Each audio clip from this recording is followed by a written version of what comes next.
সামনেই নির্বাচন। আসন্ন নির্বাচনে সাধারণ মানুষ কাকে ভোট দেবেন, কি চান, কি তাদের অভিমত খানিকটা তুলে ধরবো আপনাদের সামনে পরপর কয়েকটা এপিসোডে। আমরা প্রত্যেক দলের মানুষদের কাছে যাব, মানুষ কি বলছে, যারা নির্বাচনে দাঁড়াচ্ছেন তাদের কি বক্তব্য, পশ্চিমবঙ্গের এখন কি পরিস্থিতিতে কে কি চায়, মানুষের কি আকাঙ্ক্ষা বা কি আশা তাদের নির্বাচিত জনপ্রতিনিধির কাছে, সেটাও জানতে চাইব। আপনারা হয়তো দেখছেনই কয়েকদিন ধরেই আমি এই এপিসোডগুলো তুলে ধরার চেষ্টা করছি। আমি প্রত্যেক দলের কাছেই যাব, তাদের অভিমত শুনব, তাদের সঙ্গে কথা বলবো, তাদেরকে কিছু হয়তো সোজা সাপটা প্রশ্ন করব আর আপনাদের সামনে সেগুলো তুলে ধরব। তো আজ প্রথম শুরু করছি যাকে দিয়ে, আপনারা একটু পরেই সেটা জানতে পারবেন। আজ আমরা যার সঙ্গে কথা বলবো শ্রী বিকাশ রঞ্জন ভট্টাচার্য মহাশয়ের সাথে, আপনাদের সঙ্গে কিছু জিনিসে কিছু প্রশ্নের উত্তর দেবো, সাধারণ মানুষের যেটা আমার মনে হয় খুব প্রাসঙ্গিক জানা। আমরা যাবো ওনার সঙ্গে কথা বলতে।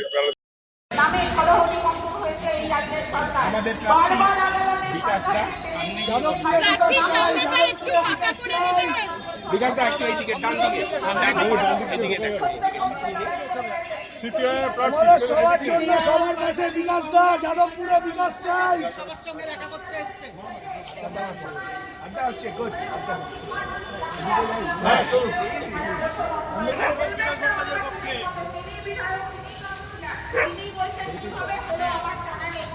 আমার এই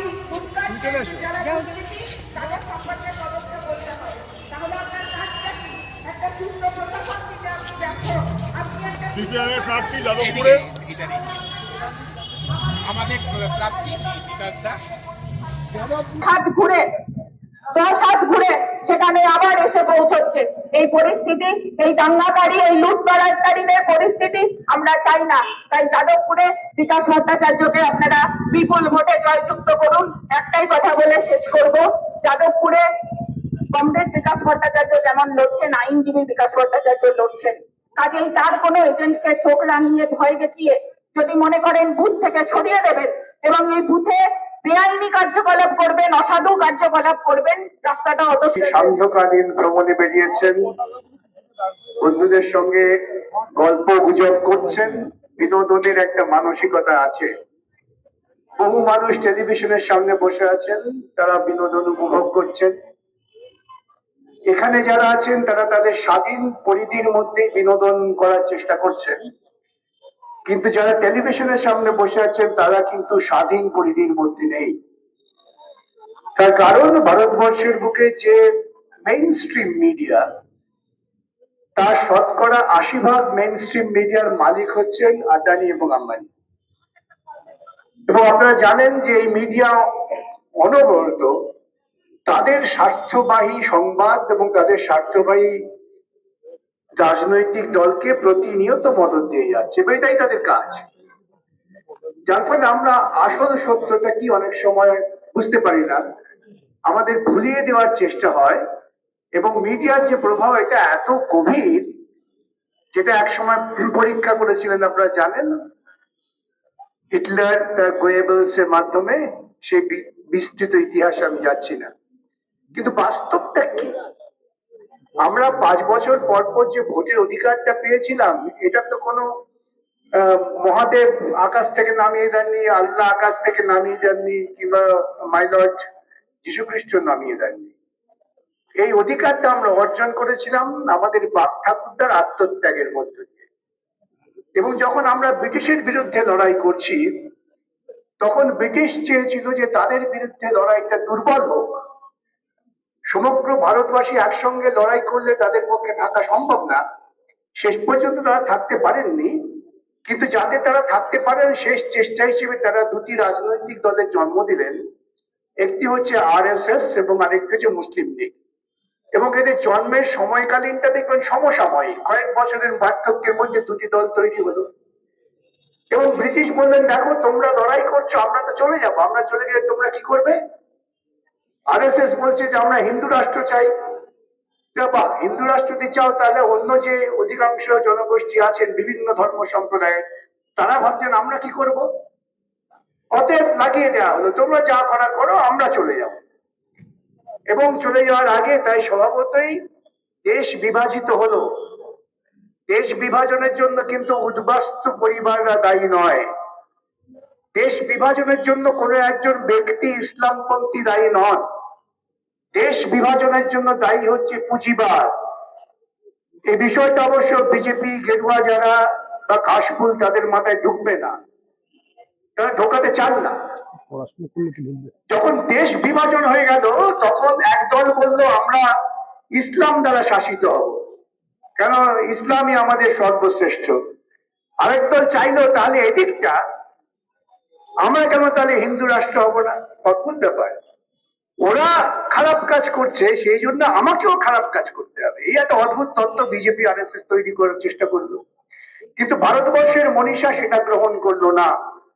ভারতবর্ষের সংবিধান তৈরির সময় আপনারা সকলে জানেন, নিশ্চয়ই পড়াশোনা করেছেন কিংবা হয়তো করবেন, দীর্ঘ আলোচনার পর ঠিক হলো যে এটা হচ্ছে সবার দেশ, we the people of India. ভারতবর্ষের যে ভৌগোলিক সীমা তার মধ্যে যে যেখানে আছেন, এবং আপনারা বিস্মিত হবেন না কথা জানতে পারলে যে পৃথিবীর সব ধর্মের মানুষ ভারতবর্ষে আছে, সব ধর্ম। তাহলে এই সমস্ত মানুষ যারা ভারত ভূমিতে আছেন, ভৌগোলিক ভাবে চিহ্নিত যে ভারত ভূমি, তাদের সকলের দেশ হচ্ছে ভারতবর্ষ। এবং তারা কিভাবে চলবেন, তাদের লক্ষ্যটা কি বলা হলো, তোমাদের লক্ষ্য হচ্ছে political justice, economic justice, social justice. এর অনেক ব্যাপ্তি আছে, সেই ব্যাখ্যায় আমি যাব না। ইকোনমিক জাস্টিস মানে হচ্ছে যে মানুষ এবং মানুষের মধ্যে অর্থনৈতিক অসাম্য কমিয়ে আনো। তাই ভারতবর্ষের সংবিধানের মূল কথাই হচ্ছে সমতা, যে আমরা একটা এমন সমাজ, এমন দেশ তৈরি করব যেখানে মানুষে কোন রকম বিভাজন থাকবে না, একজন মানুষ অপর মানুষকে ছোট করতে পারবে না, এবং সেটা করতে গেলে পরে আমাদের অর্থনৈতিক বৈষম্য কমিয়ে আনতে হবে। সে পথে দেশ চলছিল, কিন্তু সব প্রাপ্তি তো একসঙ্গে হয় না।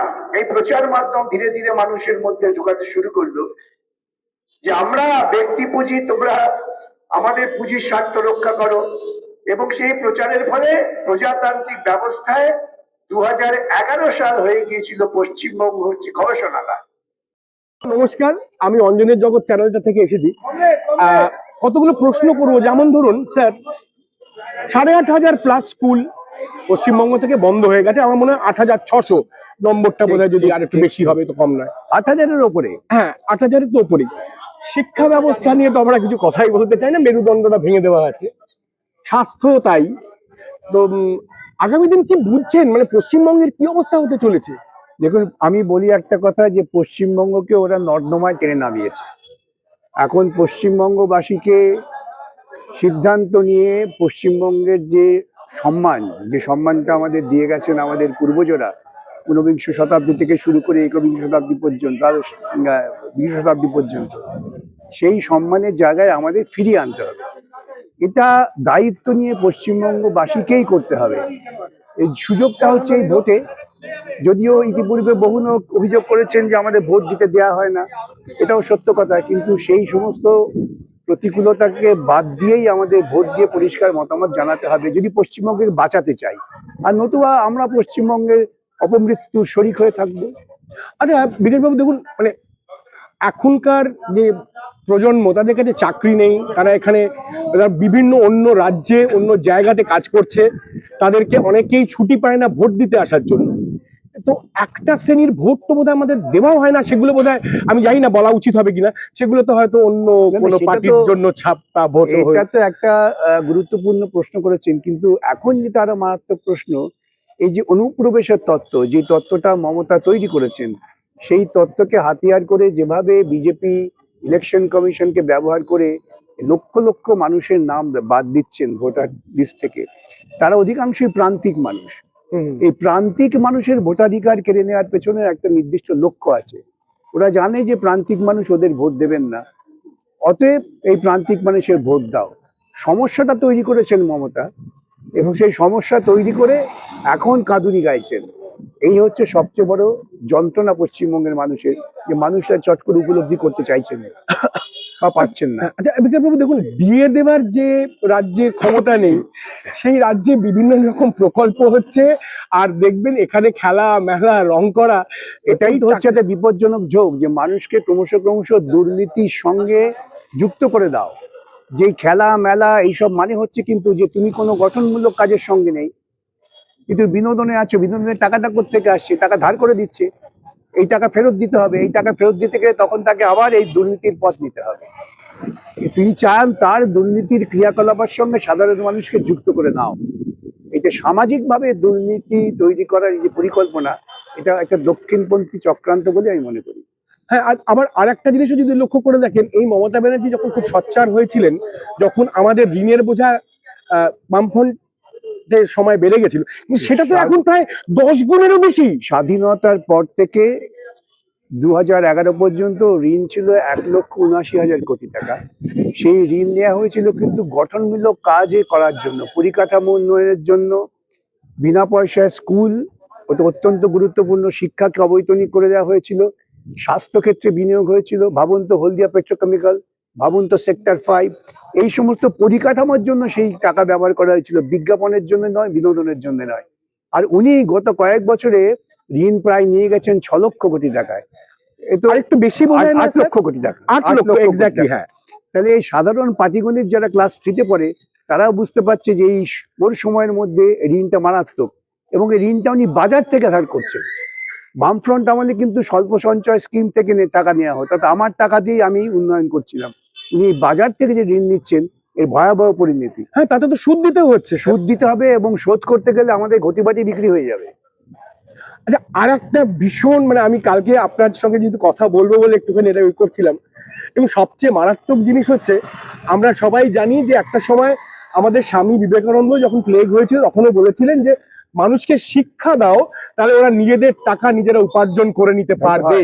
কিন্তু শিক্ষাটা যদি ভেঙে দেওয়া যায়, এবার কি সেই মানুষ কি তাদের নিজেদের ভালো মন্দটাও বোঝার মতো ক্ষমতা রাখে স্যার? না, মানুষের শিক্ষাটা হচ্ছে প্রাথমিক ব্যাপার, এবং মানুষকে যদি আমি জ্ঞানের আলো পৌঁছে না দিতে পারি, তবে তার চেতনার উন্নতি হয় না, মানসিকতার উন্নতি হয় না। সেজন্যই দক্ষিণপন্থীরা সবসময়ই অধিকাংশ মানুষকে শিক্ষার অঙ্গন থেকে বাইরে রাখতে চায়। দেখলেন না, ট্রাম্প ক্ষমতায় এসে বলছেন হার্ভার্ডের গ্রান্ট বন্ধ করে দেবো, কিন্তু সেটা যেহেতু হার্ভার্ডের প্রতিষ্ঠিত বিশ্ববিদ্যালয় হয়ে গেছে, ওরা বদার করেনি।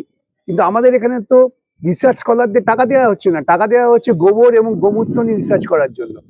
একেবারে কুসংস্কার, অবৈজ্ঞানিক চিন্তা, এইসব ধারার মধ্য দিয়ে দেশটাকে নিয়ে যাচ্ছে। না, আপনি এটা বললেন সেটা আমার এক্ষুনি মনে পড়লো। আমরা যদি, আপনি নিশ্চয়ই জানেন স্যার, যে কোভিডের ঠিক পরপর কিন্তু বিজেপিও কিন্তু 10,000 কোটি টাকা শিক্ষা বাবদ বন্ধ করে দিয়েছিলেন খরচা করা। মানে তার মানে শিক্ষা যদি না থাকে, একটা শ্রেণীর তো মেরুদণ্ড ভেঙে দেওয়ার তো গোটা জাতির মেরুদণ্ড ভেঙে দেওয়ার জন্য শিক্ষার সুযোগ বন্ধ করে দেওয়াটা হচ্ছে একমাত্র পন্থা। আমার যাদবপুর বিশ্ববিদ্যালয়, ইনস্টিটিউট অফ এক্সেলেন্স, তার পরিকাঠামো উন্নতির জন্য রাজ্য সরকার যদি 100 কোটি টাকা দিতেন, তাহলে সেন্টার আরো 400 কোটি টাকা দিত, কিন্তু সেই টাকাটা রাজ্য সরকার দিচ্ছে না। অথচ ওই টাকা তিনি ক্লাবে বিভিন্ন ভাতায় ব্যবহার করছেন। এই সমস্ত ভাতা যে দিচ্ছেন, তার কোনো সোশ্যাল অডিট নেই। আমি একটা কথা বলে শেষ করব, কন্যাশ্রী নিয়ে এত লাফালাফি হয়, কন্যাশ্রীর সরাসরি পরিণতি হচ্ছে আমার নাবালিকা মেয়ে বিয়ে বেড়ে গেছে, নাবালিকাদের বিয়ে বাড়ছে, নাবালিকা মেয়ে পাচার হচ্ছে, আর মেয়েরা স্কুল থেকে চলে যাচ্ছে। এই সাংঘাতিক বিপজ্জনক জায়গায় নিয়ে গেছে এইসব জিনিস। অসংখ্য ধন্যবাদ স্যার।